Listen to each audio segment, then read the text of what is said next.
मैं पहले भी डरता था, आज भी डरता हूँ। लेकिन तुम लोग क्यों कहते हो कि मैं पागल हूँ? हाँ, एक बेमिसाल बीमारी ने मुझे घेरा था, मगर उस बीमारी ने मेरी सुनने की ताकत बेमिसाल बना दी, हद से ज्यादा तेज।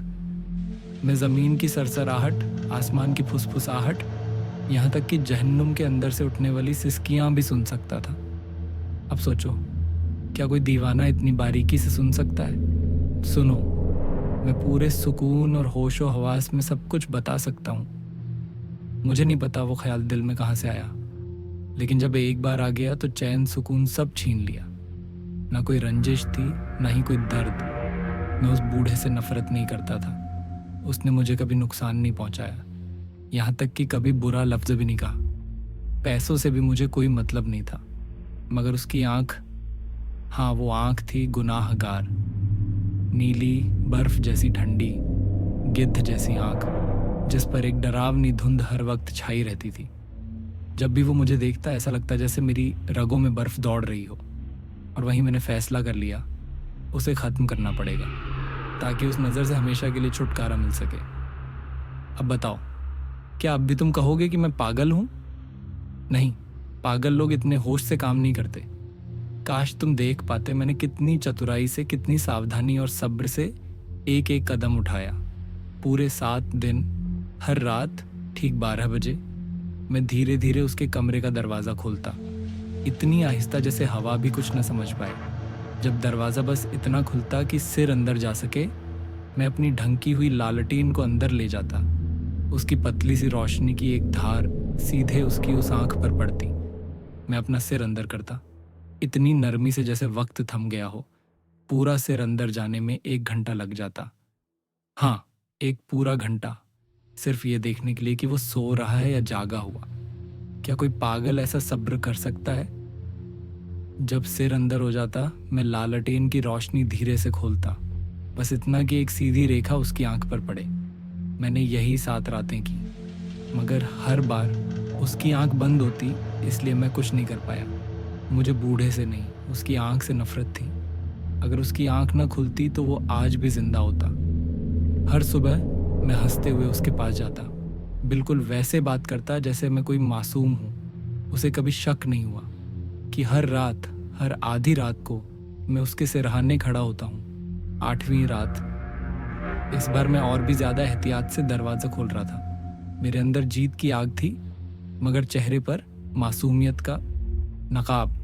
जैसे ही दरवाज़ा खोला मुझे महसूस हुआ मेरी हरकतें इस बार सबसे बेहतरीन थी, मगर तभी अंगूठा कुंडी से फिसल गया।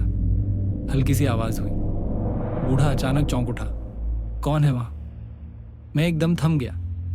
1 घंटे तक वहीं खड़ा रहा, बिल्कुल बेजान, सांस थामे। मुझे मालूम था वो अब तक वापस नहीं लेटा था। वो बैठा था जैसे मौत की आहट सुनने की कोशिश कर रहा हो, जैसे मैंने भी कई रातें दीवारों से आती घड़ी की टिक टिक में मौत को सुना था। फिर एक धीमी सी सिसकी सुनाई दी। ये दर्द नहीं था, ये वो आवाज़ थी जो किसी के अंदर गहराई से उठती है जब डर उसके दिल पर हावी हो जाता है। मैं वो आवाज़ पहचानता था, क्योंकि ऐसी ही रातों में जब पूरी दुनिया सो रही होती थी, मैं अकेला उस डर से जूझ रहा होता था। वही डर जो इंसान की रूह तक को खा जाता है, वही डर जिसकी गूंज कानों में मौत का नगाड़ा बन जाती है। मैं जानता था बूढ़ा क्या महसूस कर रहा है। थोड़ी सी रहम भी आई, मगर अब रहम का कोई मतलब नहीं था, क्योंकि मुझे यकीन था वो अब पूरी तरह डर के शिकंजे में था। वो खुद को तसल्ली दे रहा था। शायद हवा थी, शायद कोई चूहा या कोई आवाज़, मगर सब बेकार था, क्योंकि अब कमरे में मौत दाखिल हो चुकी थी और उसने उसे पूरी तरह घेर लिया था। वो कुछ देख नहीं पा रहा था, मगर उसे महसूस हो रहा था वहाँ कोई और मौजूद है। मैंने इंतज़ार किया बड़ी सब्र से, और फिर मैंने लालटेन की दरार धीरे से खोली, इतनी आहिस्ता जैसे मकड़ी अपने जाले पर चल रही हो।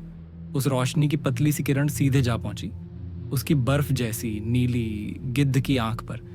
वो आंख खुली थी, पूरी की पूरी। मैं उसे घूरता रहा। उस आंख से उठती ठंडक सीधे मेरी हड्डियों तक जा पहुंची। मुझे गुस्सा आ गया। वो एक आंख, उसने मेरी इंसानियत को जलाकर राख कर दिया।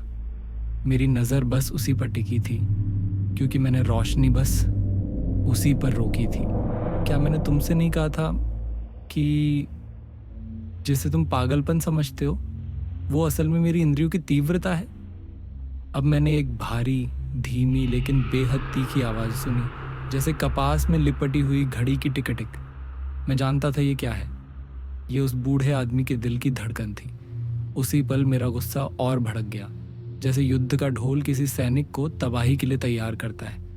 लेकिन फिर भी मैं रुका रहा, चुप, बिल्कुल चुप। सांसें थाम ली, लालटेन को हिलने नहीं दिया। मेरी आंखों की रोशनी अब भी उसी आंख पर टिकी थी, मगर वो आवाज़ अब और भी तेज़ होने लगी, हर बीट के साथ, जैसे डर ने उसके जिस्म को घेर लिया हो। मैंने सोचा, क्या तुम समझ सकते हो उस एहसास को? मैंने कहा था, मैं बहुत संवेदनशील हूँ। हाँ, मैं हूँ। और अब उस पुरानी वीरान रात में घर की मुर्दा सी चुप्पी के बीच वो एक धड़कती हुई आवाज़ मेरे अंदर भय की लहरें उठा रही थी। मैंने अब भी खुद को रोक रखा था, लेकिन दिल की धड़कन अब इतनी तेज़ हो गई थी कि मुझे लगा उसका दिल अभी फट जाएगा। फिर मुझे एक नया डर सताने लगा। अगर किसी पड़ोसी ने ये आवाज़ सुन ली तो? बस यही सोचकर मैंने ज़ोर से चिल्लाया, लालटेन पूरी खोल दी और कमरे में कूद पड़ा। बूढ़ा एक बार चीखा, बस एक बार। मैंने उसे नीचे गिरा दिया, उस पर भारी बिस्तर डाल दिया। मैं मुस्कुराया, अब काम पूरा हो चुका था, मगर धड़कन वो अभी भी जारी थी, धीमी, घुटी हुई, मगर ख़त्म नहीं। कोई फ़र्क नहीं पड़ता था, क्योंकि ये आवाज़ दीवार के बाहर नहीं जाती। कुछ मिनट बाद वो भी थम गई। अब वो मर चुका था। मैंने बिस्तर हटाया, लाश देखी। हाँ, वो पूरी तरह से मर चुका था।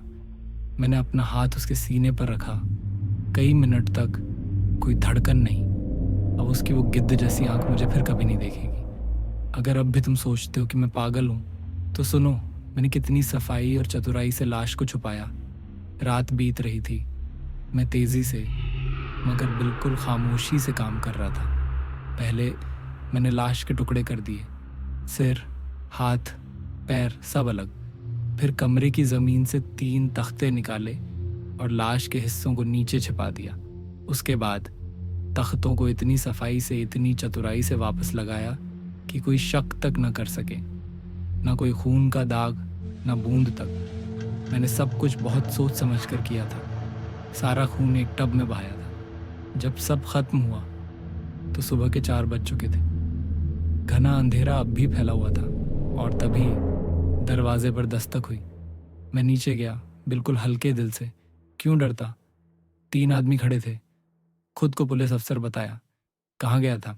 रात में किसी ने एक चीख सुनी थी, कोई शक हुआ था, इसलिए वो तलाशी लेने आए थे। मैं मुस्कुराया। मुझे डर किस बात का?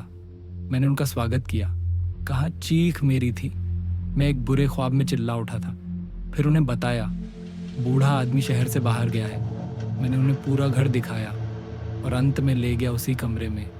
उन्हें सब वैसा ही दिखा जैसा होना चाहिए था। मुझे खुद पर इतना गर्व था, इतना यकीन, कि मैंने उन्हें वहीं बैठने को कहा और खुद उस जगह बैठ गया जिसके नीचे लाश छिपी थी। अफसर संतुष्ट लग रहे थे, मेरी बातें मान रहे थे। मैं भी सहज था, शांति से बैठा, मुस्कुरा रहा था। लेकिन तभी एक अजीब सी बेचैनी शुरू हुई। मेरा सिर घूमने लगा, कानों में कोई आवाज़ गूंजने लगी। अफसर अब भी वहीं बैठे थे, हंस रहे थे, बातें कर रहे थे, मगर वो आवाज़ तेज़ होती जा रही थी। मैंने उसे नज़रअंदाज किया। ज़्यादा बात करने लगा, ज़्यादा हंसने लगा, लेकिन आवाज़ वो अब असहनीय हो गई थी। अब मुझे समझ आया, वो आवाज़ मेरे कानों के अंदर नहीं थी, वो बाहर से आ रही थी। मैं पीला पड़ गया, फिर भी जबरन बात करता रहा। लेकिन अब वो एक धड़कन बन चुकी थी, धीमी, डरावनी, जैसे कपास में लिपटी हुई घड़ी की टिक टिक। बूढ़े का दिल हाँ अब भी धड़क रहा था मेरे जहन में, मेरी रगों में। मैं बुरी तरह घबरा गया। मैंने इधर उधर चलना शुरू किया, तेज तेज बोलने लगा, फिर ज़मीन पर पैर पटके कुर्सी को धकेला। लेकिन आवाज़ वो अब सबसे ऊपर गूंज रही थी, लाउडर, लाउडर, लाउडर। और वो अफसर अब भी बैठे थे, मुझसे बातें कर रहे थे, हंस रहे थे। क्या ये मुमकिन है कि वो इसे नहीं सुन रहे थे? नहीं, वो सुन रहे थे। वो जानते थे। वो मेरा मजाक बना रहे थे। बस, अब और नहीं। या तो मैं चीखता या मर जाता। आवाज तेज हो रही थी। तेज, तेज। हरामियों! मैं जोर से चीख पड़ा। अब और छुपाने की जरूरत नहीं। मैंने उसे मार डाला। तख्ते उखाड़ डालो। वहीं, हाँ, वहीं दबा है वो। उसका भयानक धड़कता दिल